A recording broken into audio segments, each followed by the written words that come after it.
My name is Fatima Ahmed. I am the Project Secretary for Young Creative Entrepreneurship in Fiji project. The two other core team members for this project are Abdul Mufiz Shahid, who is the project leader, and Rakin Wahid, who is the project treasurer.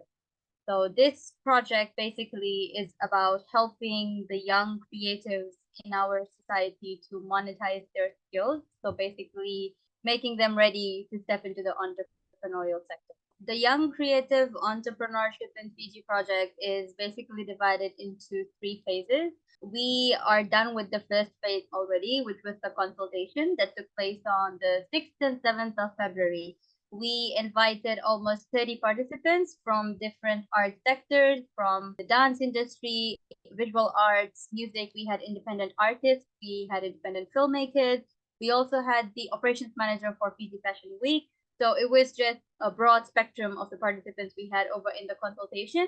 We were to identify the major needs that we could use to turn it into actual modules in the training, because the core part of this project is the training. Some of the major needs that were identified here were the lack of technical expertise and the lack of financial awareness, the different areas where they could earn money, different monetization streams and all. So now currently we are involved in building of the training with our technical expert, Benjamin Patel. So we are planning to stretch it for a minimum of 3 days to a maximum of five. We're looking at around 7 to 8 modules. And the final part that is the exhibition. So we want to get all the participants who will be part of the training to exhibit their form of art, whether it's painting, it's dance, whatever they want to just showcase, because using the project banner and the YPL banner will help them to gain more exposure. And also, we would want to invite the consultation participants to come and see, because one of the major things that popped up was the lack of accountability and the lack of reporting. So we want to get these participants involved in the long term, treating this particular project as phase one of what is to happen for the art industry in the future.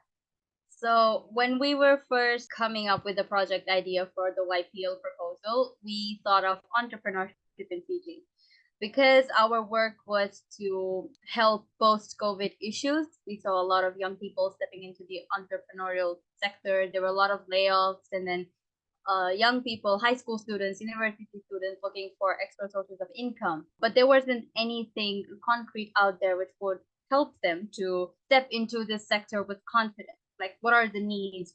How do you just go into this? You can't just blindly dive into it. During our kickoff workshop in Auckland, we were talking to the director for Center of Arts, Tuva, and she told us that if we would, instead of doing it in a broad way, if we would just focus on one particular sector, it would really help to make an impact. So we were like art, because conventionally speaking, we're always pushing the formal education because that's the only way seen for success.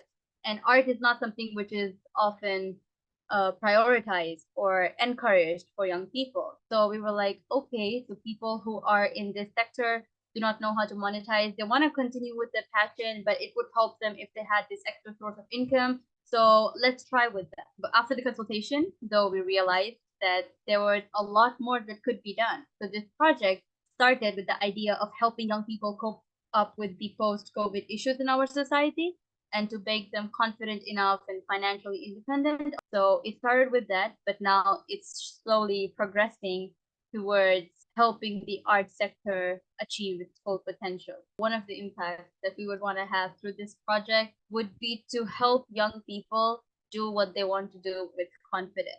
And I know this is just one sector we are targeting, but it covers a lot of other forms of art with it. If breaking the cycle would help someone choose what they want to do and make it into a sustainable career path, rather than being forced into the formal education side or be a doctor, be an engineer. If someone, an upcoming artist, sees this and knows about this project, and through this project is able to be like, okay, yes, if I can get access to this training, I know how to put my product out there, how to keep up with my individual expression of art, but at the same time meeting the commercial needs. If that somehow helps someone out there, I think that would be enough for us. And in the long term, knowing that the art sector in the Pacific and Fiji in particular has a lot of potential to be a brand in itself. So if this could also serve as a database for future projects, because we want this to be as open as possible. So if other organizations with much more resources, manpower are able to take this as a blueprint and do something in large for the art sector, that would also be great.